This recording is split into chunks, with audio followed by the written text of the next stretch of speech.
Assalamualaikum warahmatullahi wabarakatuh. Waalaikumsalam warahmatullahi wabarakatuh. Bismillahirrahmanirrahim.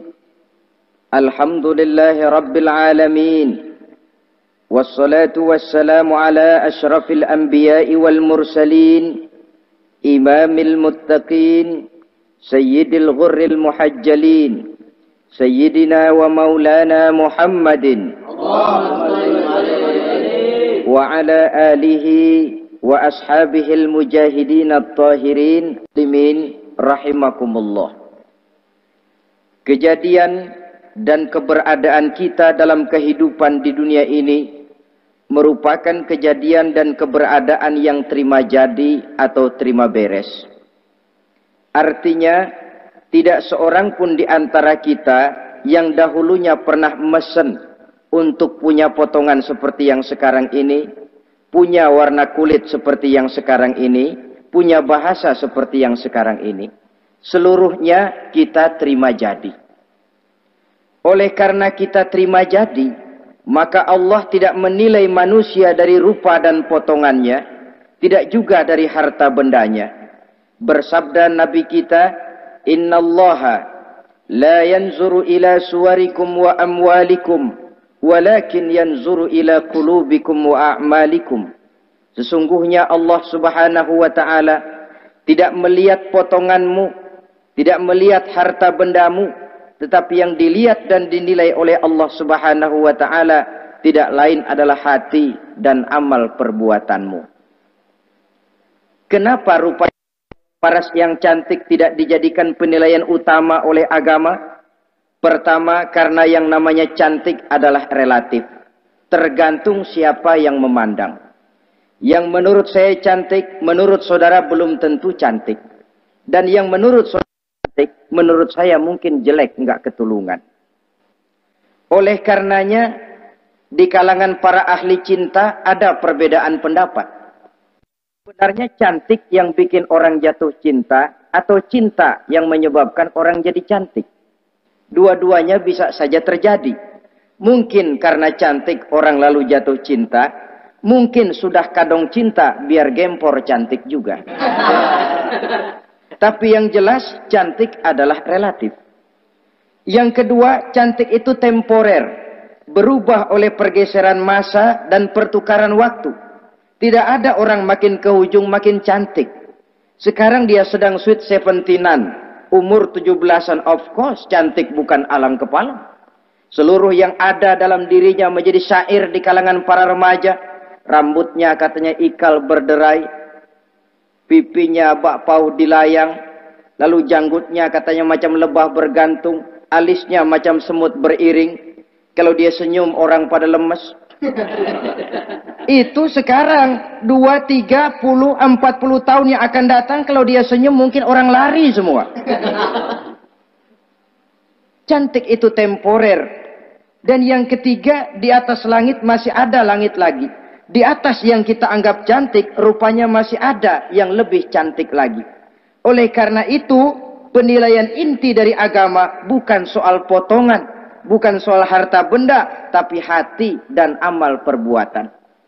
Alangkah lebih idealnya lagi kalau hati yang baik dan perbuatan yang baik berada pada rupa yang elok juga. Inilah yang dinamakan kecantikan zahir dan batin. Dan ini yang dimiliki oleh Nabi Allah Yusuf alaihi salam yang akan kita bicarakan pada pertemuan kita kali ini. Pantas kalau pada saat kita berdiri di muka cermin, disunahkan kita membaca doa seperti yang diajarkan Nabi. Allahumma kama hassanta khalqi fahassin khuluqi. Ya Allah, sebagaimana telah engkau baguskan rupaku, baguskan juga kiranya akhlak dan budi pekertiku. Supaya kecantikan zahir diiringi dengan kecantikan batin. So apa gunanya zahir yang cantik kalau batinnya berbahaya? Itu yang orang bilang, apa guna katanya berkain batik kalau tidak dengan kebaya? Apa guna berparas cantik kalau melulu bawa bahaya? Saudara-saudara yang saya hormati, Nabi Yusuf alaihi salam diberikan oleh Allah ketampanan zahir dan batin. Artinya, zahirnya beliau memang tampan, batinnya pun memang beliau adalah baik. Dan inilah kebaikan yang berlipat ganda. Kadang-kadang ada orang yang tampangnya sederhana saja, tapi batinnya baik. Itu lebih baik ketimbang yang zahir dan penampilannya baik, tapi batinnya rusak. Maka kebaikan yang dianugerahkan Allah dalam kehidupan ini, sesungguhnya bukan untuk to show only. Bukan cuma untuk sekedar dipamerkan, jadi kebanggaan. Macam kontes ratu-ratuan yang manfaatnya hampir tidak ada. Kecantikan untuk disyukuri. Kecantikan untuk digunakan kepada hal-hal yang bermanfaat sesuai dengan perintah dari yang memberikan kecantikan itu. Saudara-saudara yang saya hormati, Nabi Yusuf alaihi salam seorang nabi yang oleh Allah diberikan kecantikan zahir dan juga kecantikan batin. Beliau adalah putra dari Nabi Yakub, dari Nabi Ishak, dan dari Nabi Ibrahim alaihi salam. Artinya, ayah beliau bernama Nabi Yakub, kakeknya adalah Nabi Ishak, dan datuknya adalah Nabi Ibrahim alaihi salam. Ia bersaudara sebanyak 11 orang. Dari orang saudaranya ini hanya satu yang seibu sebapak, yaitu Benyamin. Sedangkan yang lain adalah saudara dari lain ibu. Nah, sejak kecil Nabi Yusuf ini sudah memperlihatkan tanda-tanda bahwa di kelak kemudian hari dia akan tumbuh menjadi seorang besar. Sebab itu wajar kalau ayahnya memberikan perlakuan yang agak istimewa kepada Nabi Yusuf. Dan ini tentu memancing sifat iri dari saudara-saudaranya yang lain. Apalagi pada satu malam Nabi Yusuf di kala remaja itu pernah mimpi. Mimpi ini beliau ceritakan kepada ayahnya. Kata beliau, "Ya abati, inni ra'aitu ahada asyara kawkaba wasyamsa wal qamara ra'aituhum li sajidin." Jadi satu hari Nabi Yusuf cerita kepada ayahnya, "Ayah, saya mimpi." Mimpi apa Yusuf? "Saya melihat dalam tidur saya ada 11 bintang, lalu matahari dan bulan. Saya lihat seluruhnya sujud kepada saya." Ayahnya mendengar mimpi ini, mengerti takwil. Lalu pesan kepada Nabi Yusuf, "Yusuf, mimpi ini jangan kau ceritakan kepada saudara-saudaramu. Mereka sudah punya pandangan yang tidak baik kepada dirimu. Kalau ini kau ceritakan, mungkin akan membahayakan bagi dirimu." Sebab rupanya, saudara-saudaranya yang lain ini iri hati kepada Nabi Yusuf. Yang memiliki keistimewaan dan mendapat perhatian istimewa juga dari orang tuanya. Saudara, kita tahu ini sesuatu yang wajar dalam kehidupan. Pepatah bilang, "Likulli zi ni'matin mahsudun." Tiap kali kita mendapat suatu nikmat, bakal ada orang yang hasud. Iri hati, dengki. Itu watak kehidupan. Kalau kita jatuh miskin, orang tepuk tangan. Kalau kita jadi kaya, orang tanya berdukun kemana. Wajar saja. Likulli zi ni'matin mahsudun.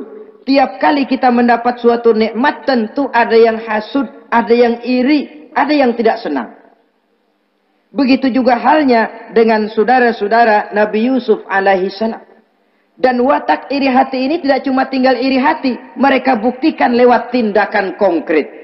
Suatu hari mereka musyawarah, saudara-saudara yang iri ini. Saudara-saudara, bapak kita nggak adil. Masa Yusuf mendapat perlakuan istimewa? Wa nahnu usbah, sedangkan kita ini golongan yang lebih besar. Dari 12 orang anaknya, masa cuma satu Yusuf yang mendapat perlakuan lebih istimewa? Kita ini yang 11 dianggap angin apa? Nggak adil abah kita ini. Iya, tapi caranya bagaimana? Apa kita omelin bapak? Jangan. Habis Yusuf singkirin. Kalau Yusuf nggak ada, kan anaknya tinggal kita. Praktis, perhatiannya seluruhnya akan tercurah kepada kita. Nah, saya ingatkan, bahwa hasud sering mendorong orang untuk melakukan segala macam cara. Artinya, orang itu kalau sudah dibakar sifat dengki, iri hati, dia rela melakukan apa saja. Pertama, agar nikmat yang ada pada diri orang lain hilang. Yang kedua, supaya nikmat itu pindah kepada dirinya. Andai kata tidak pindah kepada dirinya, ya hilang sajalah. Jangan orang lain yang dapat nikmat. Ini watak hasud. Ingin nikmat orang lain pindah kepada dirinya, atau hilang walaupun tidak pindah kepada dirinya, tapi yang bersangkutan tidak lagi mendapat nikmat. Untuk itu segala macam cara akan dilaksanakan. Ini dicontohkan dari usaha yang dilaksanakan oleh saudara-saudara Nabi Yusuf alaihissalam.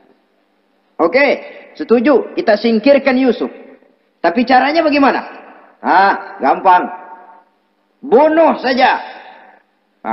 Kalau bunuh sih rasa-rasanya tidak sampai hati membunuh Yusuf.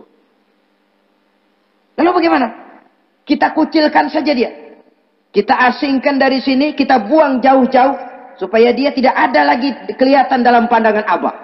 Kalau dia sudah tidak ada dalam pandangan Abah, yang dilihat cuma kita dan seluruh kasih sayangnya akan tercurah kepada kita semua. Nah, setujulah kalau itu. Caranya nanti kita atur belakangan. Jadi satu hari permisilah saudara-saudaranya ini kepada Nabi Yakub. Abah, kami permisi mau pergi main-main dan Yusuf akan kami ajak. Kata Nabi Yakub, saya khawatir. Nabi Yakub sudah melihat gelagat yang tidak baik. Sudah ada semacam firasat. Saya khawatir kalau Yusuf kau bawa, nanti dia akan kena celaka. Atau dimakan oleh serigala, sedangkan kamu nanti akan lalai. Kata anak-anak yang lain, percaya dah Pak, saya akan jaga. Saya kan saudaranya, masa tega membiarkan Yusuf celaka atau dimakan serigala. Pokoknya aman, sip dah.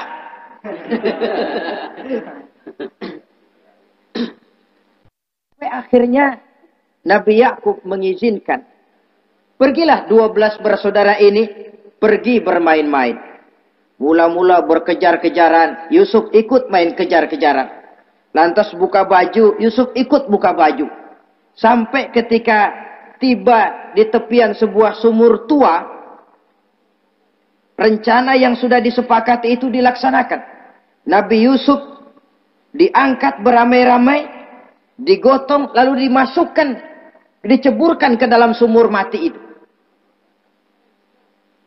Kemudian baju Nabi Yusuf itu mereka basahi dengan darah kambing. Setelah itu mereka pun pulang menemui Nabi Yakub alaihi salam dengan rasa sedih yang dibikin-bikin. Ini penyakit hasud. Jadi kalau orang hasud kepada kita, begitu kita mendapat kesulitan, dia datang dengan air mata buaya. Belagak sedih, belagak ikut berduka cita, padahal sih hatinya sorak. Padahal batinnya girang bukan main. Pak, saya ikut berduka cita, Pak, saya ikut sedih. Padahal hatinya biar mampus loh. Ini yang dilakukan oleh saudara-saudara Nabi Yusuf. Mereka datang dengan air mata berurai, nangis, Abah. Ketika kami sedang main-main, Abah, kami lupa. Kami tinggalkan Yusuf sendirian. Ketika kami balik, kami cuma mendapati bajunya sudah berlumur darah. Barangkali saudara kami Yusuf dimakan oleh serigala. Nabi Yakub tercenung. Ternyata firasatnya adalah benar. Baju Nabi Yusuf itu yang berlumur darah kambing, buatan saudara-saudaranya yang hasud tadi, diciumi dan dipeluk oleh Nabi Yakub. Kepedihan seorang ayah yang ditinggalkan oleh anak tercintanya. Saudara, adapun Nabi Yusuf alaihi salam tercebur di sumur mati itu. Sampai pada satu hari ada khalifah, ada kafilah niaga dari negeri Madian hendak menuju ke negeri Mesir, lewat di tempat itu. Ketika salah seorang mereka bernama Malik bin Zo'ar hendak mengambil air, timba diturunkan ke dalam sumur.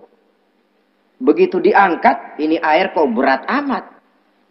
Makin diangkat, makin berat. Sampai di atas, bukan air, orang isinya. Ada orang di ember. Dia lihat rupanya sangat tampan, elok, cantik. Ini barangkali anak bangsawan ini. Parasnya begini cantik, begini tampan. Ini kalau dijual di Mesir nanti tentu harganya mahal nih. Order nih. Objek. Maka dibawalah Yusuf ini ke negeri Mesir. Setibanya di sana, diperjualbelikan sebagai budak belian. Nah, nasib baik, rupanya Yusuf ini ketika terjadi pelelangan, dibeli oleh seorang pembesar istana, seorang menteri yang bernama Kitfir. Kitfir melihat, ini cantik anak remaja ini. Tampangnya elok, parasnya indah, kelihatannya budi pekertinya pun halus. Kita ambil saja ini, kata Kitfir kepada istrinya Zulaikha. Kita angkat dia jadi anak, siapa tahu nanti dia memberikan manfaat yang besar bagi kita. Baiklah, baiklah. Dan sejak saat itu, Yusuf dipelihara di rumah Kitfir dalam istana yang tinggal bersama istrinya Zulaikha. Menurut satu riwayat, 10 tahun lamanya Nabi Yusuf tinggal di tempat Kitfir. Dan selama 10 tahun itu, tentu terjadi perkembangan, baik jasmaninya maupun rohaninya. Dari anak-anak, ia berubah menjadi remaja, lalu meningkat ke arah dewasa. Makin matang kedewasaannya, makin tampan dan elok parasnya.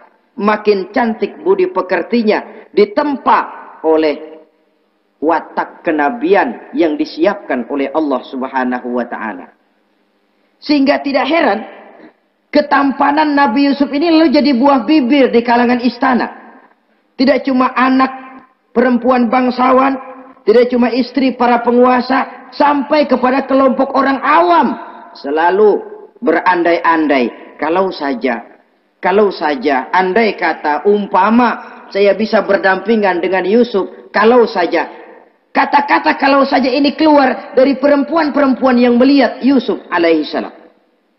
Dan yang unik, kecantikan Nabi Yusuf itu, kalau dia berdampingan dengan orang yang jelek, si jelek ini ikut sedikit cantik. Biasanya kan kalau ada orang ganteng, duduk berdampingan sama orang jelek, ganteng makin kelihatan kegantengannya, yang jelek makin demek. Itu biasanya. Tapi kecantikan Nabi Yusuf ini tidak mengangkat orang lain. Nah, rupanya yang tertarik kepada ketampanan Nabi Yusuf ini tidak cuma perempuan-perempuan lain, juga termasuk Siti Zulaikha, istri daripada Kitfir, yang merupakan ibu angkatnya. Kalau pada mulanya Zulaikha merawat Nabi Yusuf sejak kecil dengan harapan nanti akan membawa manfaat. Setelah dilihatnya makin lama makin tampan, makin lama makin cantik, makin lama makin rupawan. Berubah rupanya rasa kasih sayang seorang ibu menjadi kasih sayang seorang perempuan kepada laki-laki. Dia merindukan saat-saat di mana dia bisa mencurahkan rasa hatinya itu kepada Nabi Yusuf alaihi salam. Hampir-hampir nyaris Zulaikha ini, kalau istilah anak muda barangkali, siang jadi kenangan, malam jadi impian. Kemanapun dia pergi, bayangan Yusuf juga yang selalu menggodanya. Selalu ditunggunya saat-saat yang mungkin untuk dia bisa menyampaikan hasrat hatinya kepada Nabi Yusuf alaihi salam. Dan saat itu pun datang. Satu hari Kitfir harus menghadiri persidangan negara. Rumah besarnya lenggang, para pembantu kebetulan tidak seorang pun ada di dalam.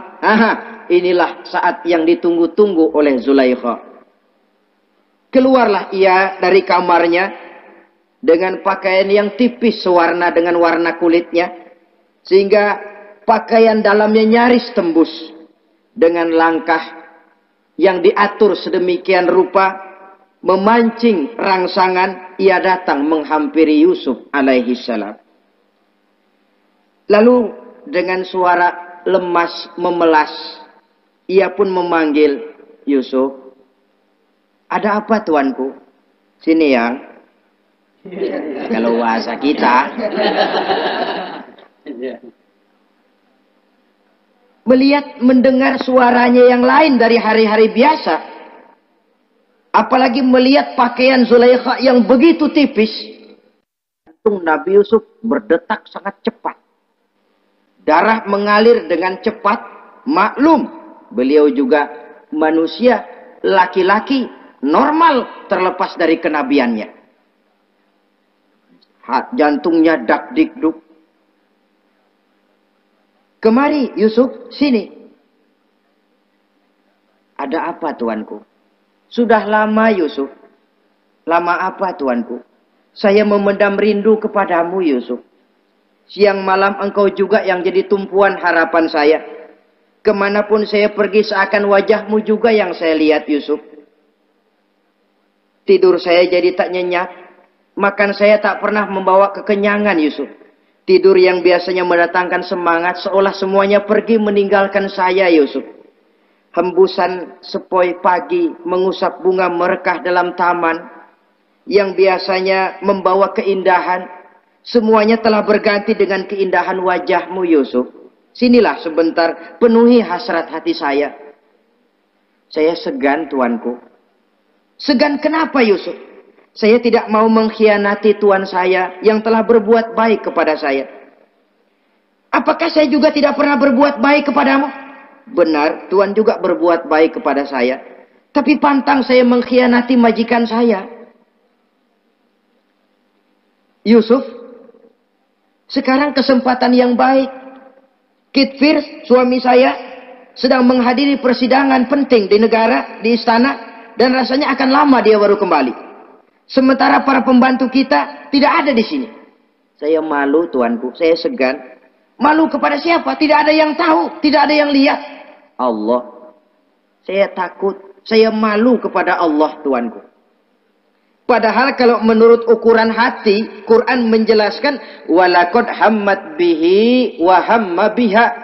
Sebenarnya Zulaikha cinta kepada Yusuf, Yusuf pun senang kepada Zulaikha.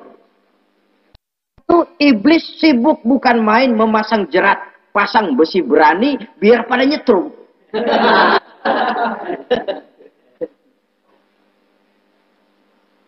Zulaikha senang Yusuf, Yusuf sebenarnya pun secara manusiawi menyenangi Zulaikha.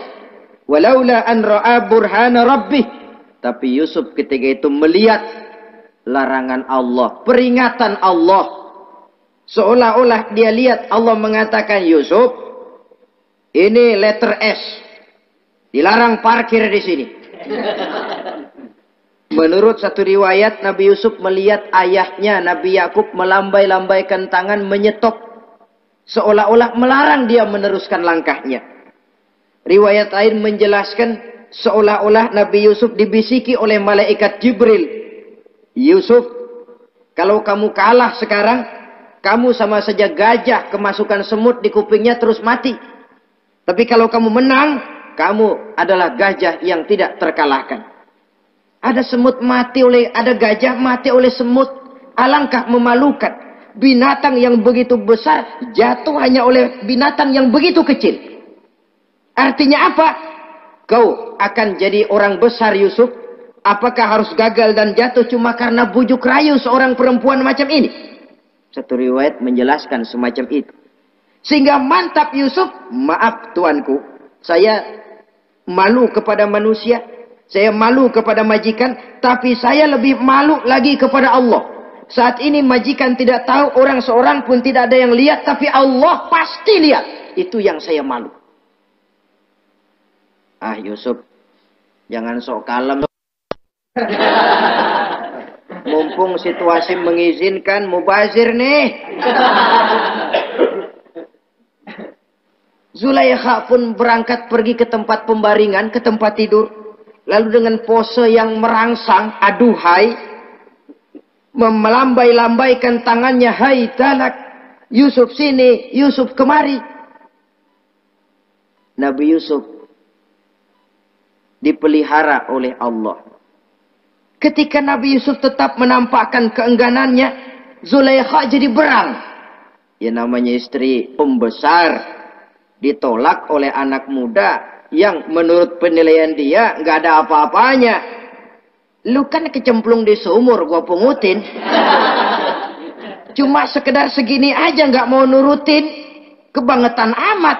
Bukan Zulaikha kalau nggak nekat. Dia bangun dari pembaringannya, gemes, dia hampiri Yusuf. Kalau cara kita diunyeng Yusuf itu. Dipaksa Nabi Yusuf berlari ke arah pintu, ditarik bajunya dari belakang oleh Zulaikha, sobek belakang bajunya ini. Begitu baju sobek, pintu terbuka, Kitfir suami Zulaikha datang. Orang Arab bilang yumsak mablul, ketangkep basah. Ketangkep basah. Merah pada muka Zulaikha. Sementara Kitfir pun matanya merah. Tapi Nabi Yusuf tenang-tenang saja. Ya wong nggak salah. Tenang-tenang saja Nabi Yusuf. Bukan tenang karena pengalaman. Tenang karena memang tidak berbuat yang negatif. Kadang-kadang ada juga yang tenang tapi pengalaman.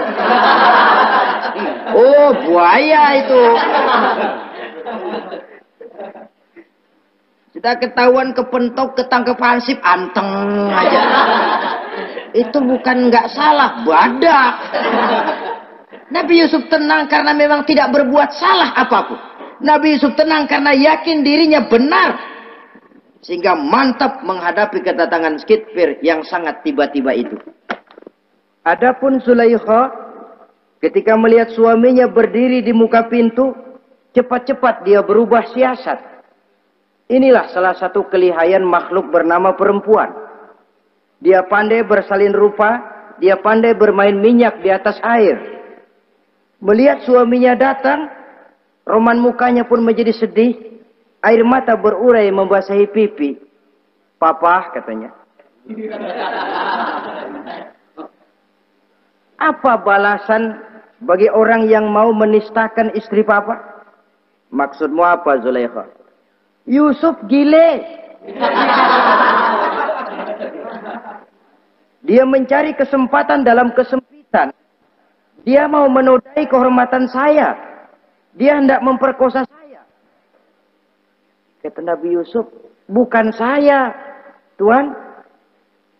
Saya enggak. Yang benar Yusuf, enggak. Zulaikha yang memaksa saya. Betul Zulaikha, tidak. Yusuf yang memaksa saya. Sampai akhirnya salah seorang dari isi rumah itu memberikan jalan keluar. Tuan Kitfir, begini saja. Sulit memang untuk dilacak kebenarannya. Cuma periksa saja baju Yusuf. Kalau bajunya sobek di belakang, Yusuf benar, Zulaikha salah. Kalau baju Yusuf sobeknya di depan, Zulaikha yang benar, Yusuf yang salah. Nah, apa artinya itu? Kalau bajunya sobek di belakang kan artinya Yusuf kabur ditarik dari belakang. Tapi kalau bajunya sobek di depan, itu artinya Zulaikha nyakar-nyakarin baju Yusuf dari depan. Lihat saja. Pokoknya kalau bajunya sobek di belakang, Yusuf benar, Zulaikha salah. Kalau baju Yusuf sobek di depan, Yusuf salah, Zulaikha benar. Ketika diperiksa, dicek bajunya, betul sobek di belakang. Artinya, Yusuf benar, Zulaikha yang salah. Kata Kitfir, Zulaikha, jelas sudah bagaimana kejadian yang sebenarnya. Oleh karena itu, bertaubatlah kamu kepada Allah. Dan kau Yusuf, jangan ceritakan peristiwa aib ini kepada siapapun. Untuk menjaga nama baik kita bersama. Baik Tuan. Saudara-saudara kaum muslimin yang saya hormati. Tapi ya bagaimana? Serapi-rapinya menyimpan barang busuk, toh akhirnya tercium juga. Gosip ini Akhirnya tersiar di mana-mana, terutama di kalangan para pembesar.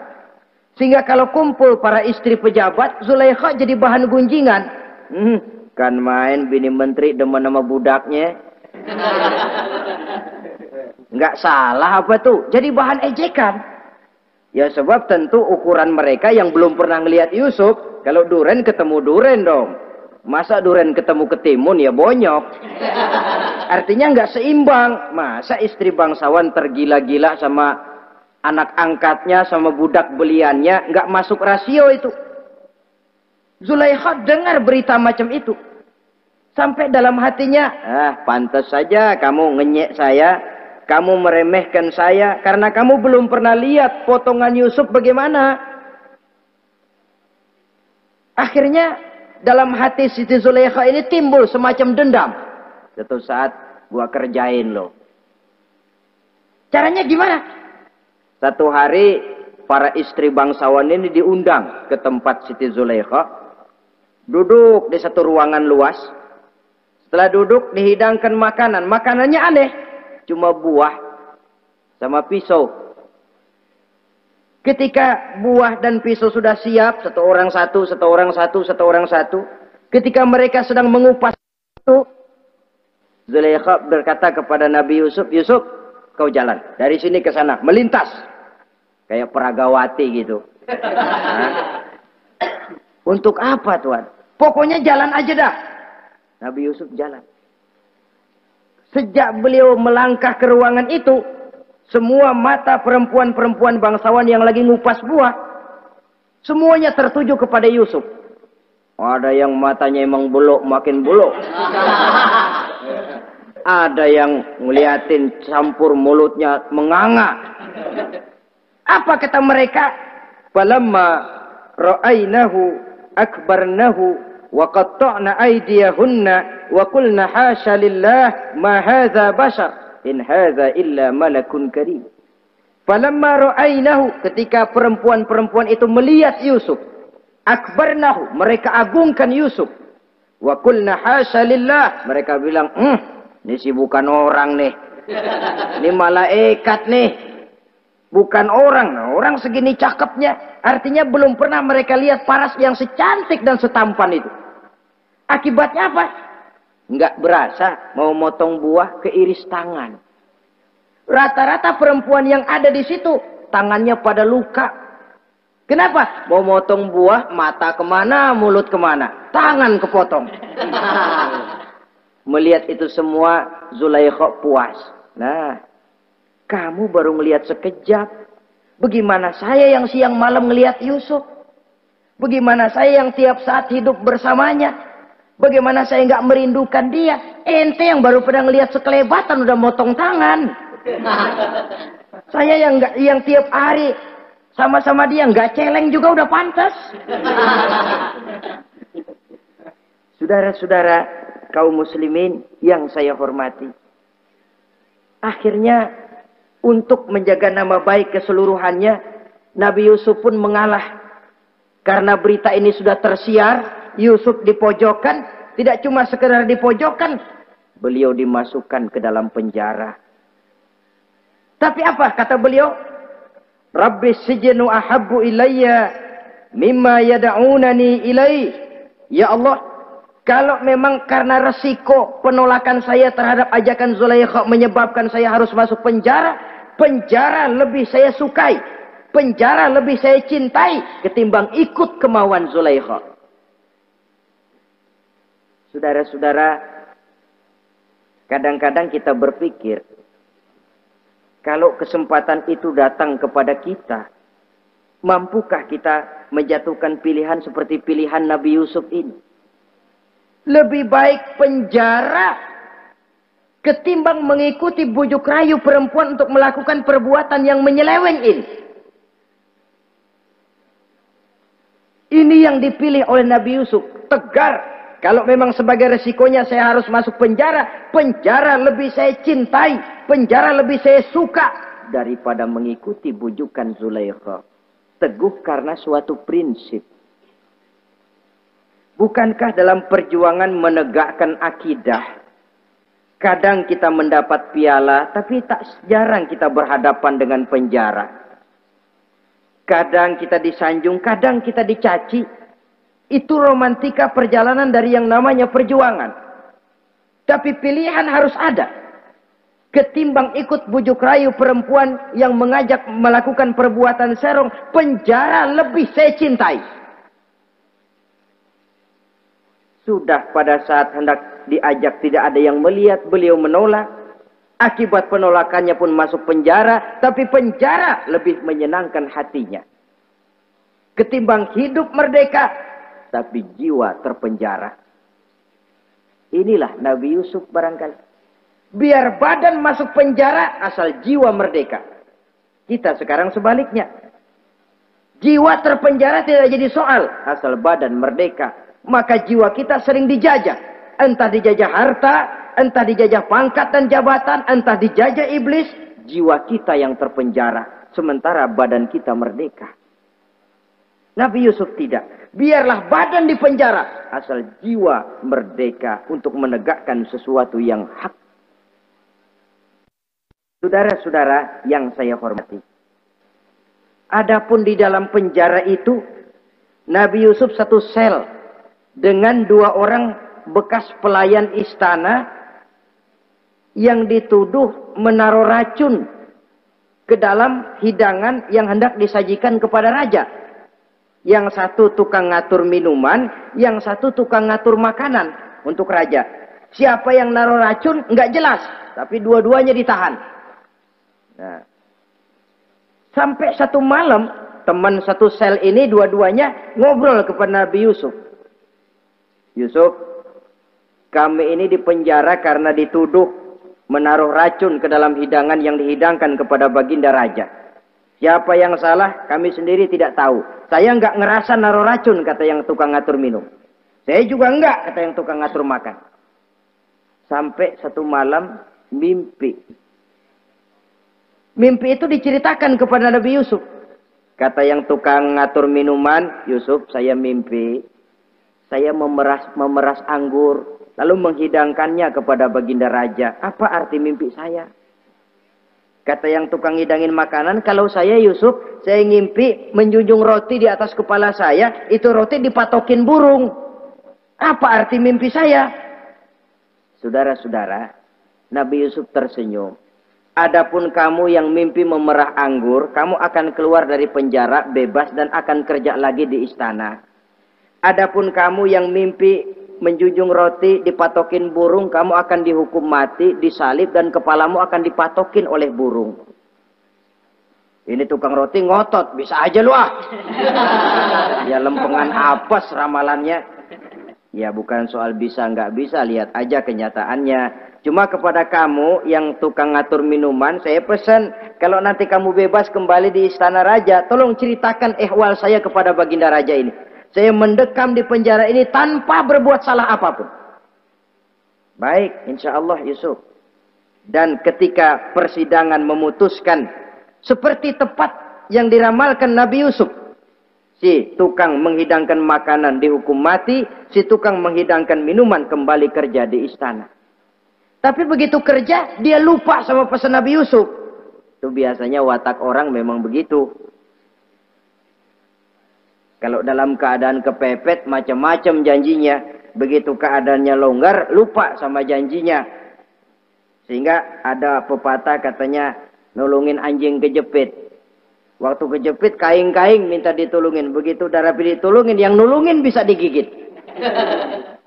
Saudara hadirin yang saya hormati, sampai bertahun-tahun Nabi Yusuf mendekam dalam penjara. Tapi itulah yang menambah kedewasaannya. Maka orang beriman ya, yang mantap nilai imannya, tempat tidak jadi soal. Kadang-kadang dia merasakan penjara lebih indah dari alam terbuka. Banyak orang-orang beriman yang justru di penjara menghasilkan karya-karya besar. Kita tahu misalnya almarhum Hamka, justru di penjara bisa menyelesaikan tafsir Al-Azharnya. Salah satu karya besar pujangga terkemuka ini. Macam Hasan Al-Banna, Abdul Qadir Audah, dan banyak lagi tokoh-tokoh Ikhwanul Muslimin merasakan justru penjara itu bagaikan sorga. Kenapa? Mereka yakin di penjara untuk sesuatu yang benar. Maka tempat tidak pernah jadi masalah. Kalau jiwa merdeka puluhan tahun mendekam di penjara, tidak akan merupakan satu rasa yang lama. Kenapa? Jiwa tidak bisa dibatasi oleh ruangan 2x3 meter. Jiwa yang merdeka tidak bisa dibatasi dengan teralis besi. Jiwa yang merdeka tidak bisa dibatasi dengan dinding tembok yang tebal. Jiwa yang merdeka mengembara, melanglang buana, mencari idealisme yang ada dalam dirinya. Itu yang dirasakan oleh Nabi Yusuf alaihissalam. Untungnya, satu malam raja ngimpi. Untungnya ini. Ngimpinya luar biasa. Ada 7 ekor lembu gemuk-gemuk. Makanin 7 ekor lembu yang kurus-kurus. Lalu ada 7 batang gandum yang isinya gemuk-gemuk. Ada 7 batang gandum yang sudah layu-layu. Nah, pagi-pagi ini seluruh dukun-dukun istana dikumpulin. Para ahli nujum apel menghadap baginda raja. Nujum, dukun, ada apa Tuan Raja? Tadi malam saya ngimpi. Ada 7 ekor lembu gemuk-gemuk memakan 7 ekor lembu yang kurus-kurus. Coba takwilkan apa arti mimpi saya itu. Dukun kata, baru tumben nih. Aku dengar mimpi begini. Kata Nujum ditanya Nujum godek. Ah, Tuan Raja itu mah kembang tidur aja kali ah. Tidak seorang pun yang mampu mentakwilkan arti mimpi baginda. Sampai tukang minuman dengar lapor. Tuan Raja, ada apa, Mas? Saya waktu di penjara, ada seorang anak muda namanya Yusuf, dia mentakwilkan mimpi saya dan pas seperti takwilnya. Ah, panggil Yusuf. Dipanggil Yusuf. Dibukain pintu penjara, masuk tukang anggur, tukang minuman ini. Yusuf, ente, iya. Kemana aja? Itu dia Yusuf, kelupaan. Iya, kalau kelupaan sehari 2 hari barangkali bisa ditolerir. Kelupaan bisa tahunan. Cuma begitu dengar ada mimpi, pikir tukang minuman. Ah, kali aja ini Yusuf bisa takwilkan, kan jasa saya nemuin Raja sama Yusuf kan. Komisi lumayan. Begini Yusuf, baginda raja mimpi begini-begini. Barangkali kau bisa takwilkan, kau dipanggil menghadap Tuan Raja. Berangkatlah Yusuf menghadap Tuan Raja. Sesampainya di sana, mohon maaf Tuan Raja. Menurut takwil saya, arti mimpi Tuan Raja itu akan datang satu masa di mana 7 tahun lamanya negara ini subur, makmur, aman, tentram, gemah, repah, loh jenawi, toto tentrem kertora harjo. Tapi akan datang setelah itu 7 tahun lamanya di mana musim kemarau membahana, tanah menjadi kering, gagal, rakyat diancam kelaparan. Dan kita harus siap-siap untuk itu. Itu takwil mimpi Tuhan. Caranya bagaimana Yusuf mengatasi krisis kelaparan ini? Ya kita bikinlah gudang-gudang untuk menyimpan makanan. Kalau lagi panen jangan mumpung. Ingat pada suatu saat kita akan paceklik. Sehingga kata orang-orang tua dulu, kalau lagi sehat, ingat dong bakalan sakit. Kalau lagi kaya, ingat dong bakalan miskin. Semuanya itu milik daripada kehidupan. Tidak ada orang yang ketawa terus dalam hidup. Tidak ada orang yang nangis terus. Semuanya silih berganti, datang pergi, patah tumbuh, hilang berganti. Dunia hari ini bikin kita ketawa, besok dia buat kita menangis. Hari ini dibuatnya kita senyum, besok dibuatnya kita berurai air mata. Hari ini dijadikannya kita kaya, besok dijadikannya kita kere. Pantas kalau orang bilang, wamal hayatud dunya, Allah mengatakan wamal hayatud dunya illa lahun wala'ib. Hidup dunia ini cuma sandiwara. Tiap kita sekarang sedang memegang peranan. Ketika memegang peranan, ya jadi orang kaya peranan, jadi kiai peranan, jadi jenderal peranan. Sama saja dengan wayang golek. Gatot Kaca yang bertulang kawat berotot baja, punya ajian beraja musti, gagah perkasa, bisa terbang di angkasa. Hebat, perkasa Gatot Kaca. Kapan? Waktu dipegang dalang. Betul apa benar? Gagahnya Gatot Kaca, sakti mandragunanya sang Gatot Kaca. Kapan itu? Waktu dipegang dalang. Begitu peranannya selesai, sama dalang dimasukin ke kotak, diem aja Gatot Kaca. Terbang kek? Enggak, diem aja. Begitulah kehidupan ini. Gagah kita menyandang bintang 4 di pundak. Gagah kita membawa harta yang banyak. Gagah kita membawa jabatan ini dan itu. Waktu oleh sang sutradara dimasukkan ke dalam lubang yang luasnya tidak lebih 1 kali 2 meter. Enggak bekutik. Enggak ada yang lawan. Jenderal yang berbintang 4 dilonjorin, dia yang lihat anteng aja. Habis peranan sudah sampai di situ. So, itu wajar. Kata Nabi Yusuf, kalau lagi panen, ingat pada suatu saat kita akan paceklik.